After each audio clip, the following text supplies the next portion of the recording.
south of France. We're on our way to Monte Carlo. For the Grand Prix, you understand. Everything was planned to the last detail. I had the right clothes, the right passengers, and what I thought was the right boat. But unfortunately, you can't just roll up in Grand Prix week and expect to find a parking space. Bonjour, monsieur. Bonjour. Have you a place? Ah oui, sorry. Est-ce que vous avez réservé? Non. Ah, désolé. Vous avez trois très jolies filles? Non? Très jolie fille? Oui? I'm sorry. Oh no. We are full, everywhere full. Is there someone else I could talk to? I don't think so. I am the port captain. If I say no, it means no. Et je suis désolé pour vos passagers. The trouble is that the people of Monaco are surprised to find a boat like this has two 400 horsepower engines. It's only 45 feet long, they say. Surely, it should have oars. To get a boat into the harbour when the race is on, you need to be a fisherman, or rich beyond the dreams of avarice.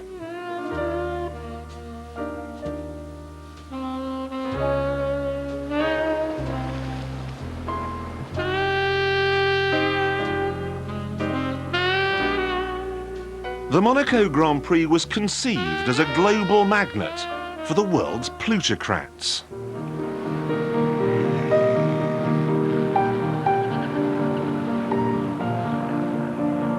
In the old days, if you talk Monte Carlo, people meant casino. And this slightly got out of fashion. The big fortunes which used to come here were getting a little scarce. And they had this wonderful idea of a Grand Prix in the streets, which would make people talk about Monte Carlo. And ever since, this has been the major advertising feature of the city of the Principality of Monaco. If you talk about Monaco, Monte Carlo, people say, the Grand Prix or the rally. Cars are a big noise here, but to make a big noise with a car, it needs to be seriously special.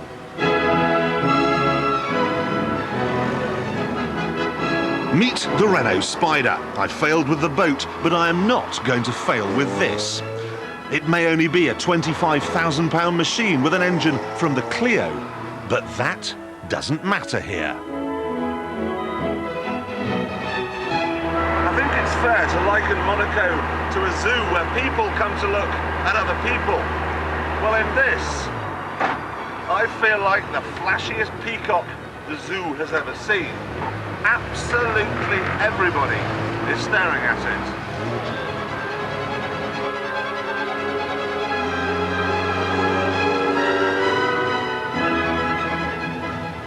But what makes this car so absolutely right for Monaco is that right now only two people have got one. Me and Prince Albert, heir to the throne in this weird and mysterious place. This fun park for squillionaires may only be 3 miles long and 300 yards wide, but there are 160 security cameras and 1 policeman for every 40 residents. Weird and mysterious it may be, dangerous it is not.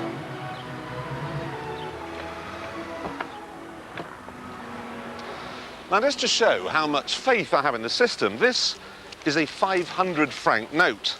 This is my 500 franc note, which when I left home was worth about 60 quid. And I'm going to leave it on the dashboard. Now, when I get back, it will still be there.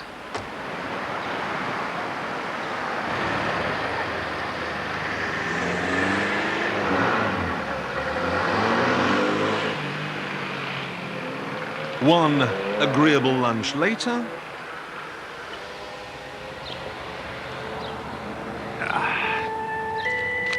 Told you so. These people are not burglars. This woman may have a horrible dog, but she's never ram-raided an electrical shop. This is the only country in the world with a dress code. If your helmet is not by Chanel, the police will want a word. And yet the government is offering big financial rewards to residents who buy an electric car. Your name, it is heard in high places. You know, the Ad Can, he bought you a wheeled Moulinex for Christmas. And you keep it just for fun, for a laugh. Just for fun, for a laugh. Oh dear. I guess it beats walking. Just. You know, even if all the world's oil was suddenly turned into cheese, miraculously, I still can't see this car catching on in Monaco because they're just not that bothered about saving a few quid. In a country where Mercedes outsells Citroën and Peugeot, this is just plain daft. And a damn nuisance. Yes, I'm going! As fast as I possibly can. Hateful people. I promise you faithfully, this is flat out. But I'm sorry. What are we going to do? This is flat out. Yes. Yes. We're away. Sorry. Well, there we are ahead of me. The casino. Beyond the glittering blue waters of the Mediterranean. The people are elegant. The sky is blue. And I am in a Moulinex Magimix. Definitely, you need a big car to suit the look and the style, and I guess it's equal to a man's parts. Proof of that can be seen here as the doorman of the Hotel de Paris struggle to ignore the kitchen utensil, which has come to their little world. Will they open my door?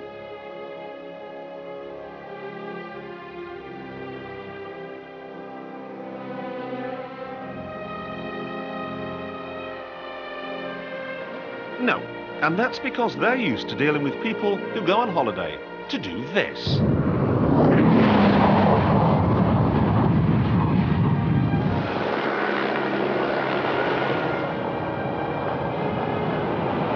I'm racing on ice for many years, and I wanted to do something more than racing, so I had this idea of speed records, and so I went for it last March in Finland on the frozen sea, and I did break a record with 195 miles per hour. How many cars have you got? Well, until I was 24, I might have like 25 cars. Right now I must have maybe 10 cars. What's that Lamborghini doing? I have also the Lamborghini. This is a toy from when I was younger. I bought that car, you know, it was like a dream when I was very young. But it's not a car that I usually use. I mean, it's something I really use very occasionally. Yeah.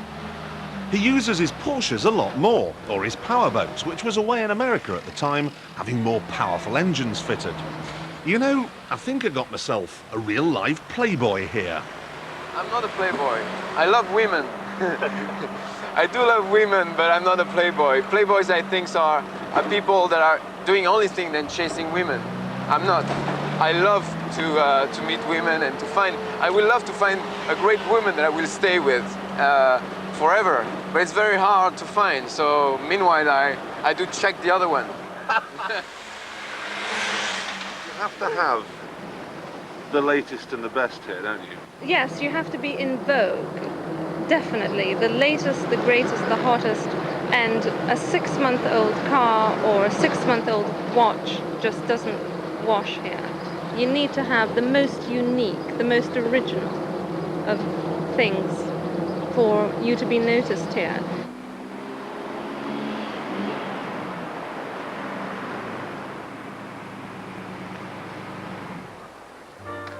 Of course, the main reason why you need a flash car in Monaco, and let's be honest, they don't get much flasher than this, is because it isn't simply a question of keeping up with the Joneses. No.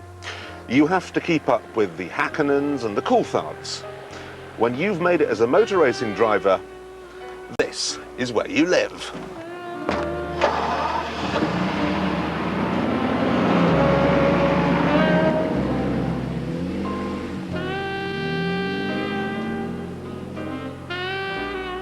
Nearly all the top Formula One racing drivers live here.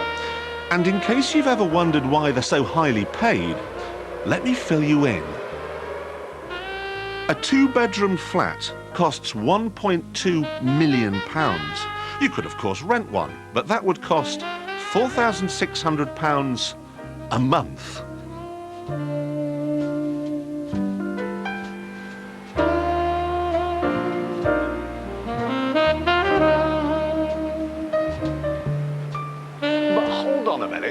Why do all the racing drivers live here? I mean, all the waiters are rude to you in restaurants. No one ever says thank you if you hold a door open for them. You have to live in a tower block. Things cost an absolute fortune. Well, I'll tell you why. If you live here for 6 months and a day in each year, you don't pay any tax. But you try getting them to admit that, and it's a dark day for truth and justice. It's an ideal location for travelling around the European circuits. No, David, that's not it. I just think that every time in between the races I have like a little holiday in the south of France before going to the next one. I go back fully recharged. I came here for the climate and for the central part of Europe, really. Yeah, of course you do. It's in a very good climate. The weather is very good. Most of the time it's beautiful sunshine, it's warm. Look, guys, if you want warm, what's the matter with somewhere like Egypt? Here is a better social life. You can enjoy yourself much more than in Egypt. And it's also very central, because from here you can go anywhere in Europe within an hour and a half. Something Yeah, like you that. come from Slough, Thierry. So it's for traveling, it's also very, very good. Oh, come on, guys. Next thing, you got to tell me you live here because you stay fit. Having so good weather, you can also have a good training for fitness, and because for a racing driver it's very important also to train to be fit in the car. It's very nice here. You have nice buildings, you have nice boats, you have a lot of friends because everybody is living here. It's beautiful here, and I have much closer to Fiorano for testing. So that's really a great place to be. Yep. And now the honest answer, tax. Thank you, Gerhard. Of course, the other reason for living here is that once a year, you don't have to commute to work, because builders bring the Grand Prix circus to your door. Here, they're covering the entrance to an underground car park, so the transporters can park somewhere. Here, they're building stands, which some spectators don't need, because they've paid £18,000 for a weekend in room 801 at the Hotel de Paris, Churchill's favourite spot. You get a marvellous view of Monaco too. Look, the palace up there on the hill, the harbour with all the big boats. You can even see the track. The cars come out from behind the Hermitage just down there and whiz along there. It must be 100, 150 yards, at least.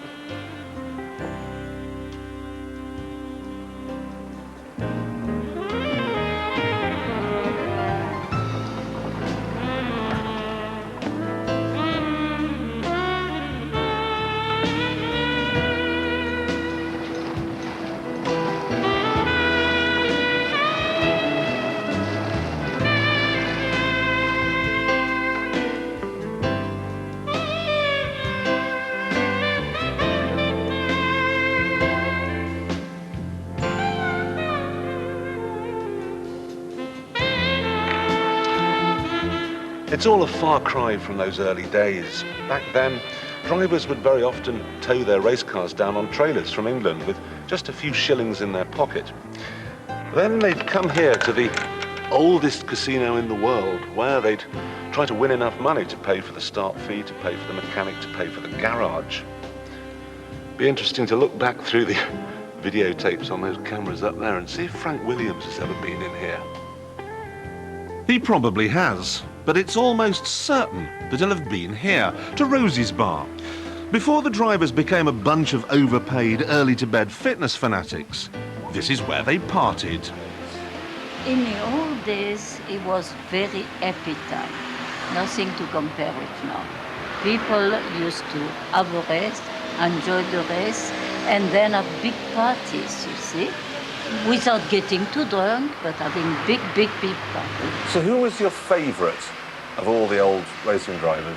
Well, in the old time, it was Sterling Moss, which was a terrific, wonderful driver, and he was also a great party man too.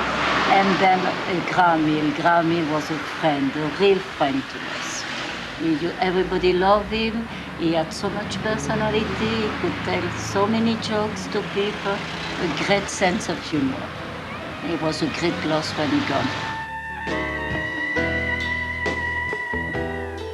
Now, Graham won here 5 times. What was it like when he won? Well, if Graham won, of course, it was even more exciting because I would be allowed into the little arena where the champagne was being sprayed and the trophies were being presented by Rainier or Princess Grace or one of the children. And then you'd be escorted back to the pits where you had champagne with the mechanics, and Graham would go up to the garage with the mechanics and he'd give me his trophy and his bag, and I'd trundle up the hill to the Hotel de Paris, and people would offer to carry the bag and go into the Hotel de Paris and everyone would cheer. And champagne bottles would burst, you know. They were astonishing times. All-night sessions in the casino and at the palace, rubbing shoulders with the biggest stars in the world. Absolutely fabulous. I mean, that was really glamorous. And we'd go gambling and we would wear our best dress because we had lots of film stars in there. We had Omar Sharif, of course. We used to love to see Gunter Sachs and Brigitte Bardot, and there were times when Elizabeth Taylor and Richard Burton were down here. You know, that was exciting as well to see those people. Exciting for us. Your dad won here 5 times.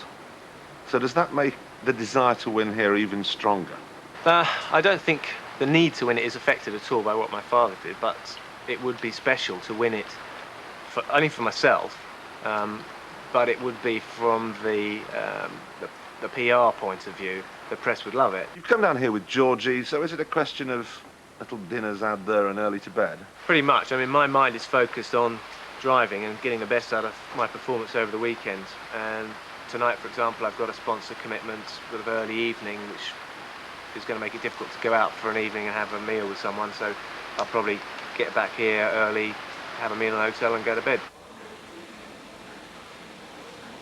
So, David, exactly how fit have you got to be then to be a Formula One race driver? Well, I saw an article recently that had Grand Prix drivers fitter than sprinters, which I can't believe that can be absolutely true, because I certainly don't train as hard as Linford Christie, but simply the fitter you are, the quicker you'll be in the car. Why haven't you got a sweat up yet? Because I'm dressed for the occasion. You're wearing a pair of Levi's and a big heavy shirt, and you're probably sweating already. He's going faster than me. Do you think you're pretty representative of the new breed of Formula One drivers? Well, I like to think so, but I think probably people from the outside will probably have a better idea if that's the case. But certainly there's a whole band of younger drivers now who, although they're very focused on the job and trying to make sure they're winning, they also seem quite relaxed away from the circuits. I think that's important to have that sort of balance between the two. Yeah. Oh, you were a sweat on there. No, I'm just about that far away from a really very, very big coronary. Are you really? Yeah. Well, I don't have any medical experience. I think you better stop there. We're going to find Jonathan Palmer. Yeah. Oh, no, let's not. I did, however, find Mika Hakkinen and asked him if he was ever tempted to have a night off, to get drunk, to make someone pregnant. Sadly, he wanted to talk about the circuit. I feel very comfortable with it, you know. I feel I'm home, you know. I know exactly this corner. I can close my eyes, I know which way it goes. I know exactly where to turn here. I know exactly how close I should go in a barrier. How close? Well, you can fit just a little magazine between the wheel and the barrier. And you go around that corner in fourth. So what sort of speed? 140, 150. Okay, swimming pool area. And you accelerate in fourth, and the revs coming in maximum, and you just touch this wall. Well, you don't actually touch it, but you go very close, and you can see it. Somebody actually been touching it before. And very difficult corner, because you go so quick. What do you think gives Monaco the glamour?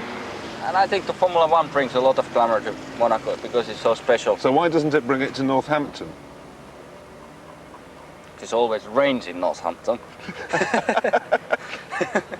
English people are gonna hate me after this. No, we won't. He's a good guy. There are still parties, of course, and the drivers do go to them, but only because they're hosted by sponsors, and they have to. What do you think of Monaco? The place? Yeah. It's all right for a couple of days, but I wouldn't want to live here. And, you know, it's just too cramped and a lot of not normal people. How do you mean not normal? Well, I don't imagine to go down the pub for a couple of pints and things like that here, you know. And it's pretty much a ghost town, to be honest, when the Grand Prix is not on. You know, people have flats here but don't actually live here. Yeah, quite often in Monaco you have more, I wouldn't say work, but you have to be more in parties, you have to be with the sponsors quite a bit more. But that's part of the job. Monaco is glam though, isn't it? I mean... Yeah, you go up the casino there and it's frightening, some of the women, isn't it? It's not, they're amazing, and the cars, the place is just full of Ferraris, and these yachts are just unreal. Like, it's sick how much money there is in the world, and I have far too small a portion of it.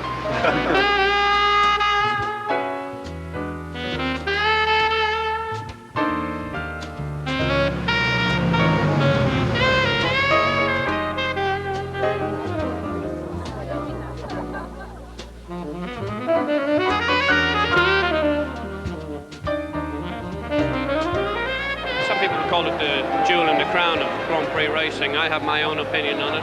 I think it's extremely hard work. I've been here now about 5 days, between lunch appointments, evening, afternoon tea, and dinner appointments such like this. It's a never-ending saga, but it gets somewhat a little bit tedious, and I prefer to concentrate on the racing, but sometimes people don't want us to let us do that. Honestly, it's a very different place compared to the other circuit. The atmosphere is fantastic, but it's a shame on Friday we are not walking. We have to wait, and that is quite difficult. Ooh, I bet it is, Jean.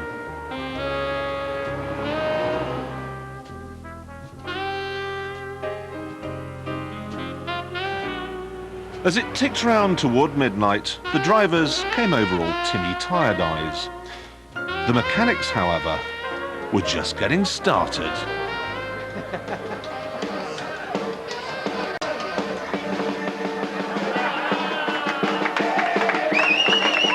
Look at this, ladies and gentlemen. There is one Grand Prix driver with some soul. It's 1:15 in the morning. Eddie Irvine's still up. Good man. Good man. So how's the Perrier been? All right, yeah.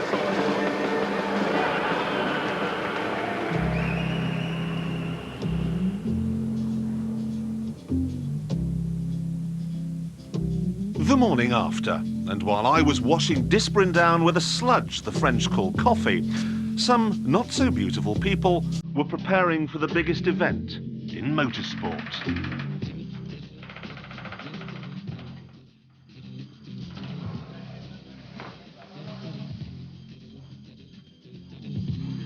They even turn a shopping mall into a makeshift hospital.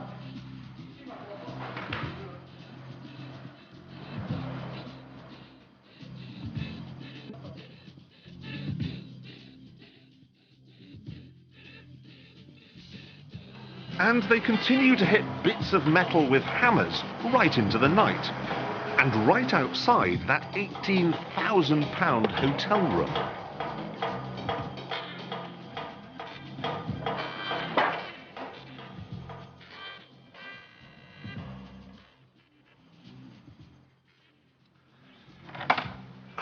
Well, in a few minutes, they'll have done it.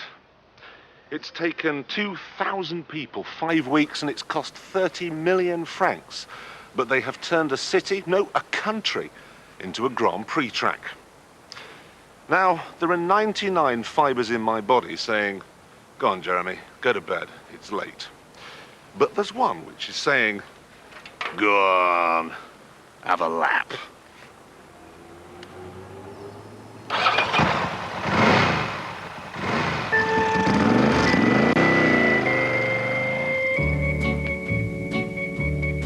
Even though I had a Ducati 916, the greatest motorcycle of them all, apparently, and even though the road was technically closed, I had to dawdle for two reasons. First, those security cameras never sleep, and second, I can't ride a bike.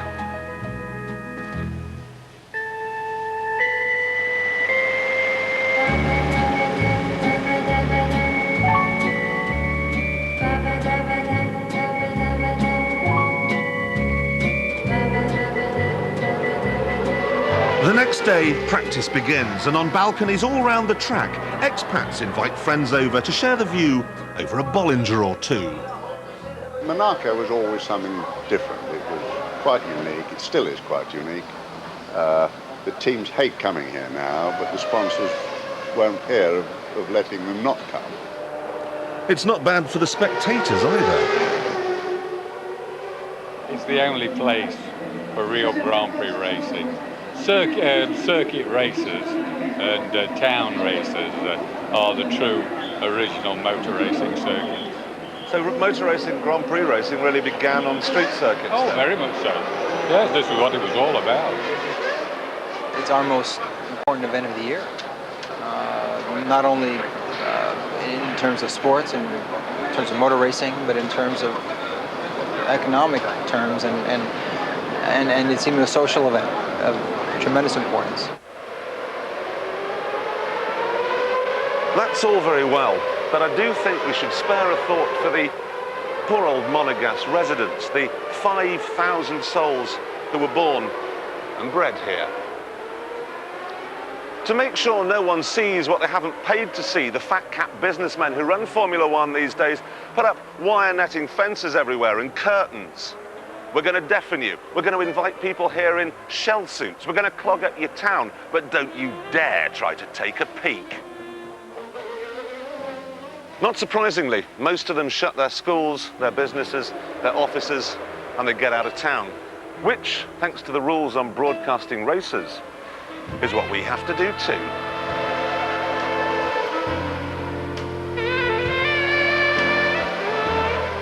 And Jeremy Clarkson will be back at the same time next Thursday here on BBC Two, and Top Gear Motorsport continues tomorrow at 8 o'clock.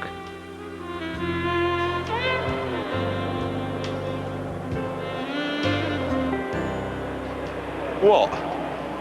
You really thought we were going to come all the way to Monaco and not watch the Grand Prix?